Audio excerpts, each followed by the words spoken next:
Salam dəyərli izləyicilər, hər vaxtınız xeyirli olsun. Biz bugünkü dərsimizdə getmək, gəlmək feilini təkrarlayacağıq. Nəyə görə təkrarlayacağıq deyirəm? Çünki biz, daimi izləyicilər bilir ki, biz çoxdan bu dərsləri keçmişik.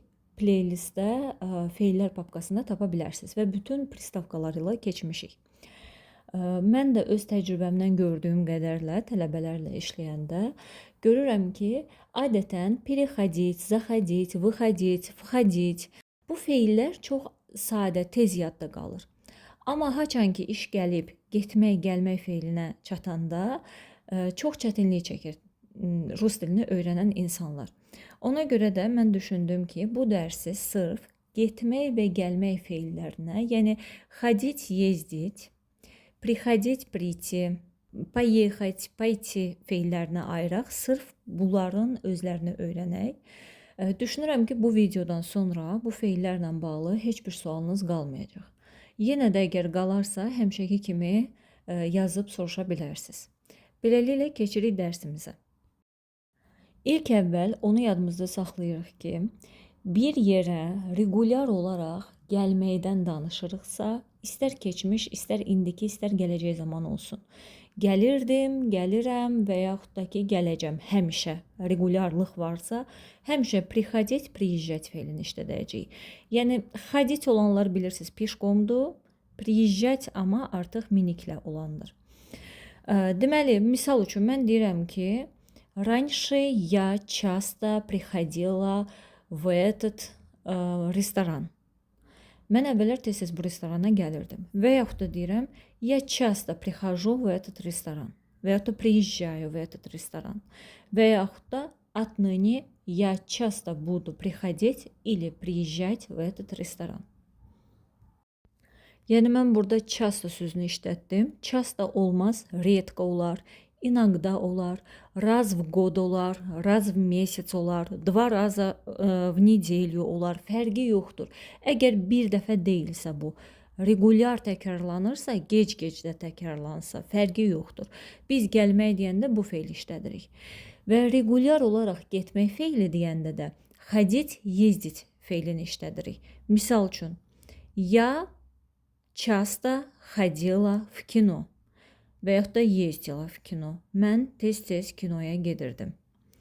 Və yaxud da я часто və yaxud da редко, fərqi yoxdur, хожу или езжу в кино. Mən tez-tez və yaxud da ki, hərdən kinoya gedirəm. Və yaxud da я буду ходить или ездить в кино. Mən burada artıq görürsünüz, часто heç işlətmədim. Я буду ходить deyəndə artıq bəllidir ki, bundan sonra demək ki, mən bir dəfə yox, gedəcəm. Müəyyən sayda, yəni regular olaraq kinoya gedəcəm. Bura kimi düşünürəm ki, heç bir çətinlik qalmadı. Hər şey sizə aydın oldu. İndi isə gəlib baxırıq ki, bir dəfə işlədəndə biz hansı feilləri işlədirik və adətən də əksəriyyətin çətinlik çəkdiyi məqam buradır. Ona görə də belə bir sxem göstərəcəm sizə, çünki sizə asan da olsun deyə başa düşmək. A nöqtəsi və B nöqtəsi. Deyək ki, B nöqtəsi mənim evimdir. A nöqtəsi isə mən oturmuşam dostlarımla hardasa, bir kafedə, restoranda, fərq etmir, hardasa mən dostlarımla bir yerdəyəm. Və mənə evdən kimsə zəng edir. Hardasan, tutaq ki, deyirəm ki, mən birazdan evə gələcəm. Evdən zəng gəlib mənə, mən adətən Azərbaycan dili ilə yanaşsaz, eyni ilə Azərbaycan dilində necə deyiriksə, rus dilinə də elə tərcümə edirik. Evdəki insana deyirik ki, telefonla danışanda, birazdan evə gələcəm. Bu nə deməkdir? Rus dilində demək ki, biz прийти, приехать feilini götürəcəyik. Artıq bu SV feildir.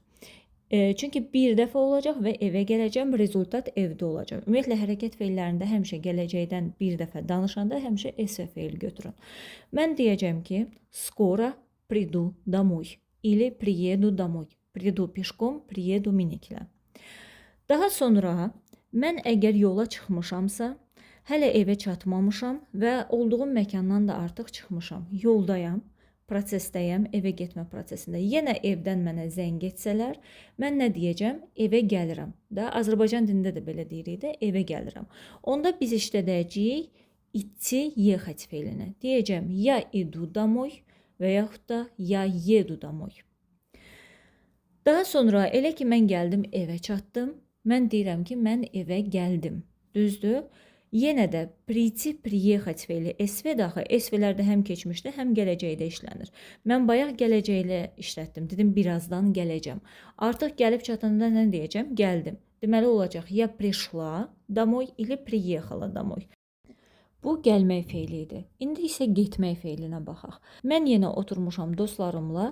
Kimsə məndən soruşur ki, misal üçün, buradan çıxıb nə edəcəksən? Mən deyirəm ki, mən evə gedəcəm. Evə gedəcəm deyirəmsə, deməli пойти, поехать feilini işlədəcəm. Deyəcəm ki, paydu домой. Поеду домой. Bu o demək deyil ki, mən gedib evə çatacağam. Bu o deməkdir ki, mən evə doğru hərəkəti başladacağam. Yəni evə gedəcəm. İndi digər cümlədə daha da aydın başa düşəcəksiniz. Elə ki, durdum, ayağa çıxıb gedirəm. Düzdür? Sağollaşanda nə deyəcəm? Всё, я пошла домой. Пока, ребята, я пошла домой. Sağ olun uşaqlar, mən getdim evə. Düzdür? Belə deyəcəm. Çünki bu nə deməkdir? Yenə də mən evə doğru hərəkəti başlatdım deməkdir. Evə çatmağımı bildirmir. Birinci görürsüz, deyirəm поеду домой. Sonra gedəndə deyirəm ki, я поехала. Пока. Mən getdim. Sağ olun. Amma priti feilində belə deyildi. İndi dальше mən getdim, yola çıxdım artıq. Mən yoldayam. Yenə mənə bu dostlarımdan biri fərq etmir evdən başqa. Çünki evdəkilər mənə zəng edəndə mən deyirəm ki, evə gəlirəm. Mənə amma kənardan biri zəng etsə, mən deyəcəm ki, və ya da yolda kimləsə rastlaşsam, mən ona nə deyəcəm? Mən evə gedirəm deyəcəm. Demək ki, mən getmə prosesindəyəm. Onda da mən deyəcəm ki, ya idu домой, ili maşınlayamsa ya yedu домой. Bu nə deməkdir? Demək ki, idti və yexat feili kontekstdən asılı olaraq həm gəlməyi bildirir, həm getməyi bildirir. Baxın, evdəkilərlə danışanda deyirəm evə gəlirəm, yolda olanda. Ya idu домой. Amma yolda biri ilə rastlaşanda və ya da kimsə mənə başqa biri zəng edəndə mən ona nə deyirəm? Mən evə gedirəm deyirəm. Və belə olan halda yenə deyirəm ya idu домой və kontekstdən başa düşülür ki, söhbət nədən gedir. Elə ki gəlib mən evə çatdım, yenə nə olur? Mən evə girdim axı. Ya пришла домой, ya приехала домой. Ümumiyyətlə məkanın içində olmaq priti feilidir. Baxın, belə bir nüans deyim sizə. Bunu ayrıcı olaraq yadınızda saxlayın. Birinə deyirsiniz ki, evə gedəndə mənə zəng elə. Burada artıq getmək sözü dedim, düzdür? Getmək sözü varsa düşünməyin ki, burada пойти, поехать işlədəcəyik. Niyə görə? Çünki sizin məqsədiniz nədir? O gedib evdə olanda sizə zəng eləsin. Və evdə olmaq nədir? Bir məkanın içində olmaq hansı feildir? Priti, приехать feilidir. Və hətta biz birinə desək ki, evə gedəndə zəng elə və niyyətimiz odur ki, evin içində olanda zəng eləsin. Biz deyəcəyik ki, позвони, когда придешь домой или приедешь домой. Və yaxud da əgər пойти, поехать feilini işlədə bilərik, amma məna dəyişəcək. Mən desəm ki, позвони, когда пойдешь домой или поедешь домой, o adam elə başa düşəcək ki, haçan ki o yolda olacaq, onda mənə zəng eləsin. Yəni, haçan ki mən nə deyirəm? Когда пойдешь домой. Bu nə deməkdir? Haçan ki evə getmə hərəkətini başladacaqsan, onda zəng elə. Aydındır? Yəni, yolda olanda zəng elə. Bunu da yadınızda saxlayın. Yəni, priti feili həmişə gəlmək kimi tələffüz olunmur. Priti feili özü ümumiyyətlə biz gəlmək kimi deyirik, çünki bizim dilə ən uyğun tərcüməsi budur. Priti feili məkanda olmağı bildirir. Hətta biz desək də ki, gedəndə filan yerə xəbər elə. Yəni, gedəndə əgər priti işlədirsinizsə, o adam başa düşür ki, o məkanın içində olanda xəbər eləməlidir sizə. Və bir də sizdə sual yarana bilər ki, bəs uyti, uехать feilin hansı hallarda işlənir? O da getmək mənasındadır. Amma biz onu gələn dərsdə öyrənəcəyik. Bu dərsi yaxşı-yaxşı mənimsin. Gələn dərsdə пойти, поехать feili ilə uyti, уехать feilini müqayisə eləyəcəyik. Sonda bu mövzumuza aid kiçik bir çalışma var. Öyrəndiklərimizi yoxlamaq üçün. Sağ olun, növbəti dərsimizdə görüşənədək.